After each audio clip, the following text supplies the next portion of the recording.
बच्चों, मैं अभिषेक आप सभी का स्वागत करता हूं अपने YouTube चैनल सहज माँ क्लासेस में। हम फिर से आज एक नई वीडियो के साथ हाजिर हैं और आज का हमारा टॉपिक होगा budding, fragmentation and spore formation. इससे पहले हमने पढ़ा कि रिप्रोडक्शन क्या होता है। रिप्रोडक्शन दो टाइप के होते हैं, सेक्सुअल और असेक्सुअल रिप्रोडक्शंस।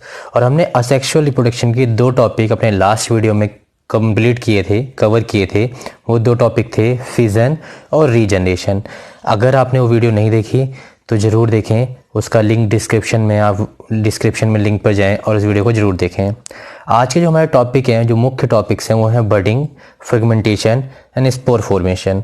आज हम इन तीनों टॉपिक्स के बारे में अच्छे से जानेंगे, पढ़ेंगे और समझेंगे एक एक करके सेपरेटली कि एक्चुअली में बडिंग कैसा प्रोसेस है और इसमें किस तरह से प्रोसेस हैपेंड होता है, फ्रेगमेंटेशन किस तरह से वर्क करता है और स्पोर फॉर्मेशन भी किस तरह से काम करता है।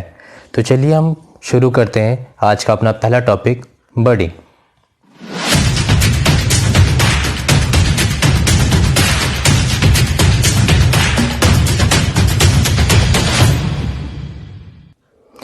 तो बडिंग की बात करें अगर बच्चों, तो in budding a small part of a body of parent grow out as a bud. किसी भी पेरेंटल पार्ट का एक छोटा सा पार्ट ग्रो आउट होता है और उसे हम बर्ड के नाम से जानते हैं या उसे हम बर्ड कहते हैं, which then detach and become a new organism. जो कुछ समय बाद या आफ्टर सम टाइम, कुछ समय बाद वो डिटैच हो जाता है, पेरेंटल बॉडी से अलग हो जाता है और एक न्यू ऑर्गेनिज्म तरह काम करता है। मैच्योर होने के बाद जो बर्ड होता है वो पेरेंटल बॉडी से पूरी तरह से अलग हो जाता है और एक पेरेंट की तरह या एक न्यू ऑर्गेनिज्म की तरह फंक्शन करता है। इस प्रोसेस को हम बडिंग कहते हैं।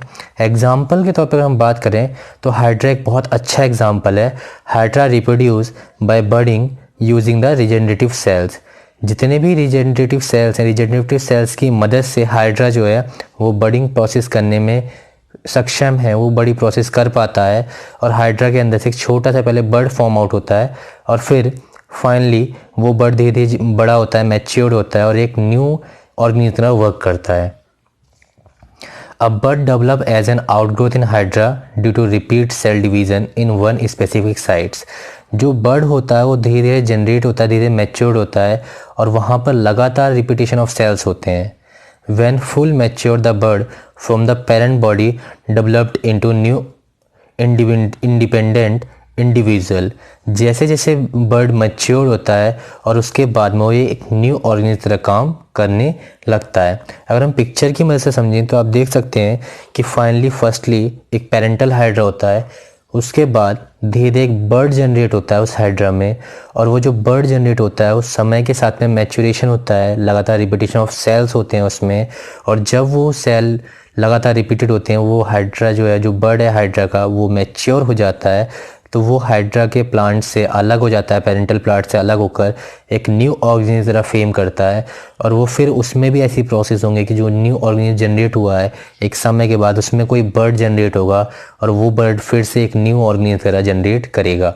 और इसी तरह से हाइड्रा के अंदर ये साइकिल कंटिन्यूस फंक्शन करती रहती है। और इस पूरे प्रोसेस को होल प्रोसेस को हम बडिंग प्रोसेस के नाम से जानते हैं।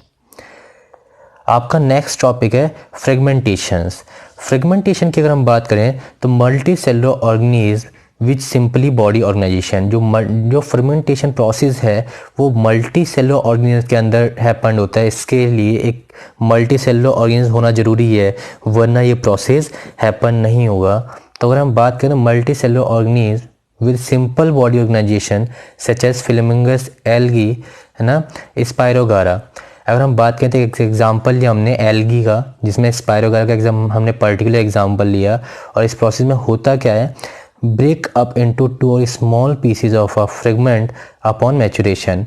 जब एक ऑब्जेक्ट या कोई फंक्शन मैच्योर्ड हो जाता है तो वो ब्रेक डाउन हो जाता है टू या टू से ज़्यादा पीसेज में। इसे हम प्रोसेस को फ्रेगमेंटेशंस कहते हैं। These fragment grow into new individual. और जो फ्रेगमेंट जो टूटते हैं, जो न्यू स्पीसीज टूटती हैं, ब्रेक डाउन होती हैं, वो फिर से एक न्यू ऑर्गेनिज्म की तरह वर्क करते हैं और इस पूरे प्रोसेस को फ्रेगमेंटेशन कहते हैं। पर सबसे इम्पॉर्टेंट चीज़ है इसमें कि हमें वो जो ऑर्गेनिज्म हम ले रहे हैं वो मल्टी सेलुलर ऑर्गेनिज्म होना चाहिए, तभी वो फ्रेगमेंटेशन प्रोसेस को शो अप कर पाएगा। एग्जाम्पल्स हैं अगर एनिमल्स की बात करें तो among animals flatworm show fragmentation of the body which develop in new organism और इंडिविजुअल। तो अगर हम एनिमल्स में बात करें तो अर्थवर्म या फ्लैटवर्म एक एग्जाम्पल है फ्रेगमेंटेशन का, जो फ्रेगमेंटेशन प्रोसेस को शो अप करता है और जो एक न्यू ऑर्गेनिज की तरह डेवलप्ड हो जाता है। अगर हम बात करें कि प्लांट्स में तो the organism like spirogyra and sea anemones can reproduce by the method of फ्रेगमेंटेशंस।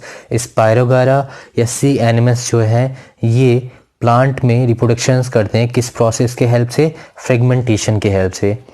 अगर हम पिक्चर की मदद से समझने की कोशिश करें डायग्राम की मदद से तो देखिए आपको एक डायग्राम दिखा रखा है, ये स्पायरोगारा का एक डायग्राम है जो फ्रेगमेंटेशन करता हुआ दिखाया गया है कि फाइनली पहले एक कम्प्लीटली स्पायरोगारा होता है और उसमें कुछ फंक्शंस हैं। ये जो स्पायरोगारा एक्चुअली में हेलिक्स शेप का होता है, जैसे डीएनए शेप होती है कुछ उस शेप की होती है। तो देखिए इसमें हेलिक्स शेप है ग्रीन कलर की, बीच बीच में न्यूक्लियस हैं और जहाँ से ये सेल्स ब्रेक डाउन होते हैं, जहाँ से ये फ्रेगमेंटेशन अलग प्रोसेस करते हैं उसे स्पेटा बोलते हैं।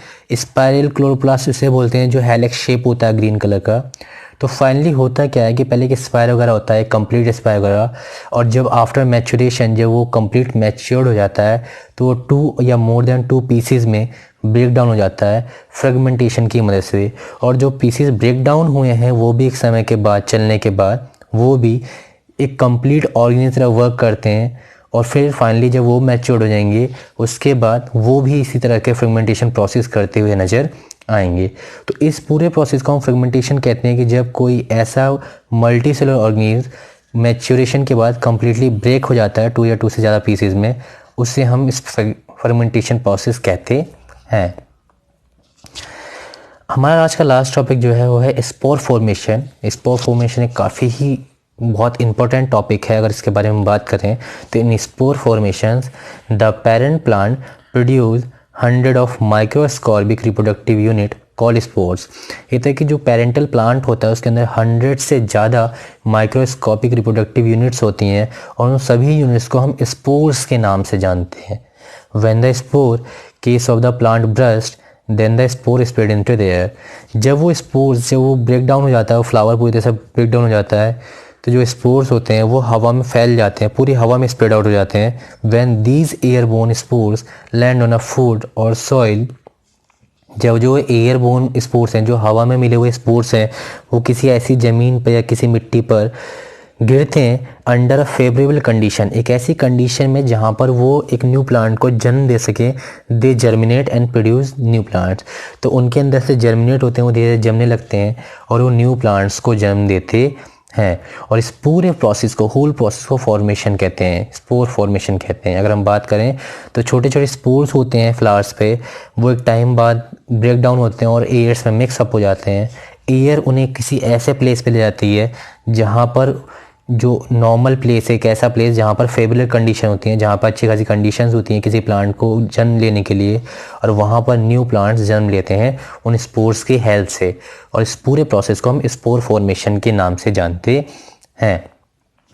एक एग्जांपल है when a slice of bread is keep in moisture place for a few days.